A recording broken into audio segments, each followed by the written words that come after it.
بسم اللہ الرحمن الرحیم. ناظرین، آپ دیکھ رہے ہیں پروگرام مشکل کا حل اور میں ہوں آپ کا میزبان محمد زبیر عزیز. ناظرین، اس پروگرام میں ہم لوگ آپ کے مسائل کو ڈسکس کرتے ہیں اور قرآن و سنت کی روشنی میں ان کا حل تلاش کرنے کی کوشش کرتے ہیں. اس پروگرام میں ہمارے ساتھ موجود ہیں منیر احمد انصاری صاحب، جو کہ معروف مذہبی اسکالر اور سفینۃ الحجاج انٹرنیشنل کے سربراہ ہیں. منیر صاحب السلام علیکم. وعلیکم السلام ورحمۃ اللہ وبرکاتہ. منیر صاحب، اس سے پہلے کہ ہم اپنے پروگرام کو شروع کریں، چاہتا ہوں کہ آپ دین اسلام میں حسن سلوک کے بارے میں کچھ تفصیل سے بیان فرمائیں. اعوذ باللہ من الشیطان الرجیم. بسم اللہ الرحمن الرحیم. السلام علیکم ناظرین کرام و سامعین کرام. مذہب اسلام میں آپ نے پوچھا کہ حسن سلوک، حسن کے معنی ہیں برتاؤ، سلوک کے معنی ہیں بھی برتاؤ، اچھا برتاؤ. صحیح. حسن سلوک کا جگہ جگہ قرآن شریف میں بھی آیا، اور سب سے بڑے حسن سلوک کرنے والے میرے آقا رسالت مآب صلی اللہ علیہ وآلہ وسلم ہیں، جن کی مثالیں بے پناہ ہیں، جن کی عنایتیں بے پناہ ہیں. بچے سے لے کر بوڑھے تک آپ نے ہمیشہ حسن سلوک سے کام لیا، پیار سے کام لیا، رواداری سے کام لیا. آپ کو کچھ مثالیں میں بتاتا ہوں. حسن سلوک کس کو کہتے ہیں؟ آپ کے پاس سائل آیا، آپ کے لیے کہا ہے حضور اکرم صلی اللہ علیہ وسلم نے کہ جب تمہارے پاس سائل آئے تم اس کی ظاہری حیثیت کو نہ دیکھو، بلکہ یہ دیکھو کہ سوال کیا کر رہا ہے، اور اگر آپ اس کو کچھ دے نہیں سکتے تو اسے پیار سے سمجھا کے ٹلا دیں، اسے چھڑکیں مت. اسی طرح عموماً ہم یہ دیکھتے ہیں کہ ملازم سامنے آیا، ایک دم گردن اکڑ گئی اور ہم اس سے بہت بری طرح سے بات کرتے ہیں. ایک تو ہے پانی لا، ایک آپ یہ بھی کہہ سکتے ہیں میاں پانی لائیے. حضور اکرم صلی اللہ علیہ وآلہ وسلم کی آپ کو ایک مثال بتا دوں. حضرت ابو ہریرہ رضی اللہ تعالی عنہ حضور اکرم صلی اللہ علیہ وسلم کی خدمت میں رہے 13 سال، اور بہت سی احادیث مبارکہ کے وہ راوی بھی ہیں. وہ فرماتے ہیں کہ میں حضور کی خدمت میں تھا، بچہ تھا. ایک دفعہ رسول اکرم صلی اللہ علیہ وسلم نے مجھے کسی کام سے بھیجا. میں جب باہر نکلا تو وہاں لڑکے کھیل رہے تھے، ان کے ساتھ میں کھیل میں مشغول ہوں. حضور اکرم صلی اللہ علیہ وآلہ وسلم محسن انسانی ہیں، سب کچھ سمجھ گئے، کسی اور کو بھیج کے وہ کام کرا لیا. یہ کھیل کود کے بھول گئے کہ مجھے کہاں جانا تھا، واپس آ گئے.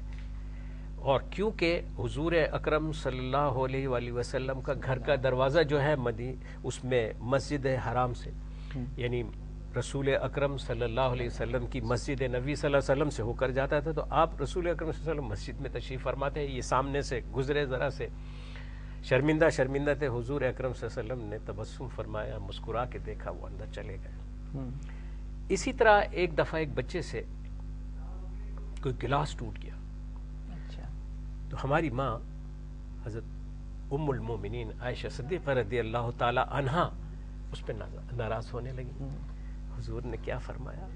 اے قربان جاؤ، اے عائشہ صدیقہ رضی اللہ تعالی عنہا، یہ گلاس یا یہ کپ اس کی عمر اتنی تھی، تمہارے ہاتھ سے بھی گر کر ٹوٹ سکتا تھا، اس سے مت ٹوکا کرو. منع کیا کہ وہ اپنی عمر پوری کر چکا، اسے ٹوٹنا ہی تھا.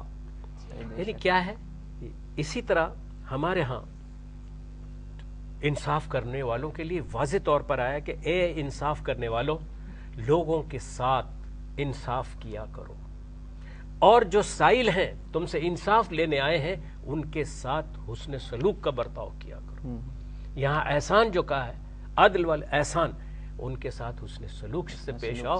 یعنی ان کی بات سنو، پوری بات سنو، انہیں ڈانٹو یا ڈپٹو نہیں، اور جب فیصلہ کرنے لگو تو کچھ زیادہ ہی دے دو. تو کیا ہے یہ ہمیں چیز بتا رہے ہیں. اب آپ یہ دیکھیے، رسول اکرم صلی اللہ علیہ وآلہ وسلم کی راہ میں ایک بڑھیا کانٹے بچھاتی تھی. ایک دفعہ نہیں بچھایا. آپ نے پوچھا کیا ہے؟ تو جب پتا چلا کہ وہ بیمار ہے تو آپ ان کی تیمارداری عیاداری کے لیے آپ تشریف لے گئے. سبحان اللہ. اور اس سلوک سے وہ ایمان لے آئی. حسن سلوک اتنی بڑی چیز ہے، اور اس کے لیے حضور اکرم صلی اللہ علیہ وسلم کے حسن سلوک کے لیے کہا کہ ہم نے آپ کو مجسم اخلاق بنا کر اس دنیا میں بھیجا ہے. صحیح. مکرم اخلاق ہیں آپ، اخلاق کا منبع ہے. تو حضور نے ہمیں جو بات سکھائی ہے کہ ہم کوئی چھوٹا ہو یا بڑا ہو، بڑوں سے ادب، یہ بھی حسن سلوک، چھوٹوں سے شفقت، یہ بھی حسن سلوک. اب بعض والدین کیا کرتے ہیں، بچے کو بلا رہے ہیں، بچہ کسی چیز میں مشغول ہے تو وہیں سے اس کو ڈانٹنا ڈپٹنا شروع کر دیا اور مارنا پیٹنا شروع کر دیا. اسی طرح نوکروں پر تشدد. حضور اکرم صلی اللہ علیہ وسلم نے کیا فرمایا کہ تمہارا غلام تمہارے لیے کھانا پکا کے لاتا ہے، آگ اور دھوئیں میں وہ وہاں بیٹھ کر پکاتا ہے. کھانا اگر قلیل بھی ہے، وہ اگر ایک تشتری میں لاتا ہے تو تم اٹھا کے ایک لقمہ ہی اس کو دے دو. جی، یہ بھی ایک حسن سلوک ہے. اسی طرح رسول اکرم صلی اللہ علیہ وآلہ وسلم صحابہ کرام کے ساتھ تشریف لے جا رہے تھے، اور جب بھی حضور اکرم صلی اللہ علیہ وسلم کا نام آئے، ناظرین کرام صلی اللہ علیہ وآلہ وسلم ضرور پڑھیے. 10 نیکیاں نام اعمال میں لکھ دی جاتی ہیں. یہ بھی درود کی ایک شکل ہے. تو میری گزارش ہے کہ جب بھی آقا صلی اللہ علیہ وآلہ وسلم کا نام لیا جائے، اور آپ یہ دیکھیے کہ حضور اکرم صلی اللہ علیہ وسلم سے سب سے بڑا حسن سلوک اللہ کا ہے. بے شک. جی، اور کیا ہے کہ اتنا اللہ تعالیٰ نے حضور اکرم صلی اللہ علیہ وسلم کی عزت کو اتنا بڑھایا، پھر کہا ہم نے آپ کے ذکر کو بلند فرمایا. یہ بھی ایک حسن ہے. حضور اکرم صلی اللہ علیہ وسلم اداس ہو جاتے تھے تو اللہ کا سلوک وہاں سے آتا تھا، اے رسول اکرم صلی اللہ علیہ وسلم بسم اللہ الرحمن الرحیم انا اعطیناک الکوثر فصلی لربک وانحر ان شانئک هو الابتر. آپ اے رسول اکرم صلی اللہ علیہ وسلم ہم نے آپ کو آب کوثر عطا کی، اللہ کی راہ میں قربانی کیجیے، اور امید ہے آپ کا دشمن ہی نسل کٹا ہوگا. یعنی جگہ جگہ حضور اکرم صلی اللہ علیہ وآلہ وسلم کی اللہ تعالی نے دلداری کی، آپ کو تشفیاں تسلیاں دی. میں آپ کو مقام محمود پر فائز کر دوں گا، آپ فکر نہ کریں، میں آپ کو راضی کر دوں گا. یہ کیا ہے؟ کس لیے کہ حضور اکرم صلی اللہ علیہ وسلم جب لوگوں کے سلوک دیکھتے تھے تو اداس ہو جاتے تھے، لیکن رحمت للعالمین ہونے کی وجہ سے آپ اس کو جانے نہیں دیتے تھے. آپ یہ دیکھیے کہ ایک دفعہ آپ سجدے میں تھے، ایک ملعون نے لا کے اونٹ کی اوجڑی آپ کے گردن پہ ڈال دی. ہائے ہائے. بی بی فاطمہ الزہرا رضی اللہ تعالیٰ عنہ چھوٹی سی تھی، چھوٹے چھوٹے ہاتھوں سے ہٹاتی جاتی تھی اور کچھ کچھ کہتی جاتی تھی. آپ نے گردن پہ سے اونٹ کی اوجڑی ہٹائی اور ان کے سر پر ہاتھ پھیر کر کہا اے فاطمہ انہیں برا نہ ہو کہو. پھر آپ ایک اور سلوک دیکھ لیں کہ طائف کا واقعہ ہمارے سامنے ہے. اس پہاڑی کے دونوں پہاڑی کے فرشتے آ جاتے ہیں کہ اے رسول اکرم صلی اللہ علیہ وسلم اگر آپ حکم دیں تو ہم آبادی کو پہاڑی کے بیچ میں، دونوں پہاڑیوں کے بیچ میں مسل دیں، ان کو ایک ساتھ کر دیں. مورم اخلاق، محسن انسانیت کیا فرماتے ہیں؟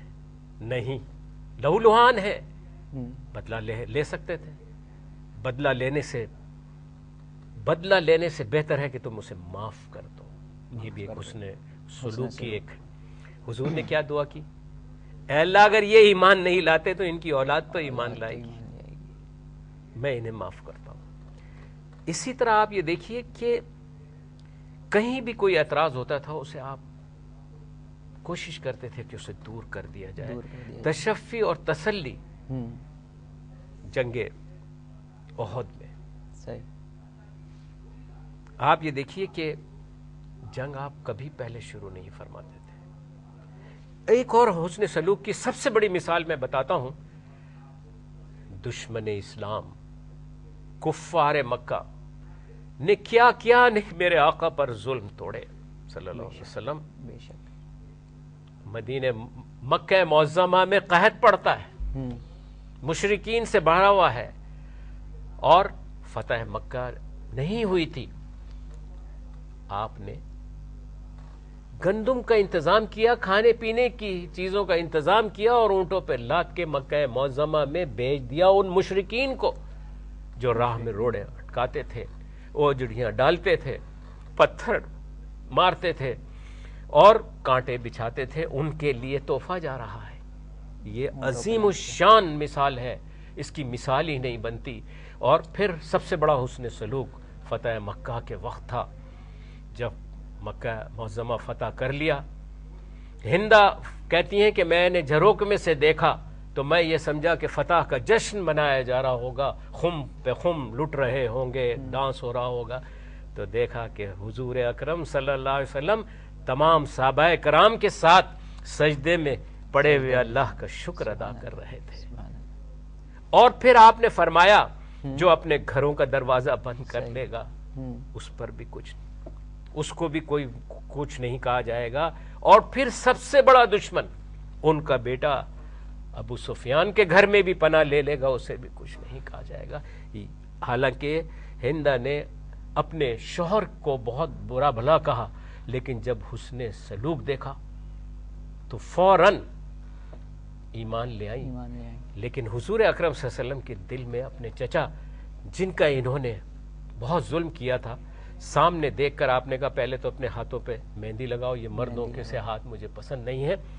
اور جب انہوں نے اسلام قبول کر لیا، صرف دو شخصیتوں سے، ایک وحشی سے جس نے برچھا مارا تھا اور ایک اس سے ہندا سے، ان سے کہا کہ تم نے اسلام قبول کر لیا، تمہارے پچھلے گناہ معاف ہو گئے، لیکن بتقاضۂ بشریت تم میرے سامنے مت آنا۔ صرف اتنا سا بدلہ لے سکتے تھے آپ، بدلہ لے سکتے تھے۔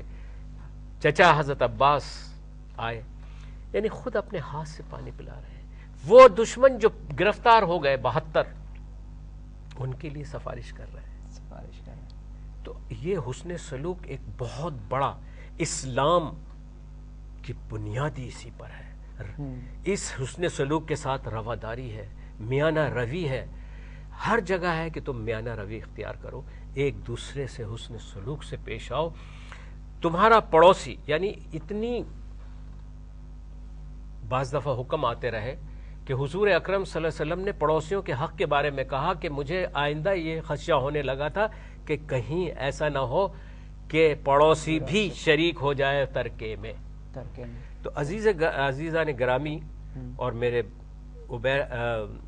زبیر میاں کہ حسن سلوک تو ایسا ہے کہ اس پہ کتابیں لکھی جا سکتی ہیں، قلم ٹوٹ سکتے ہیں، سمندر روشنائی بن جائے۔ بہت شکریہ انصاری صاحب۔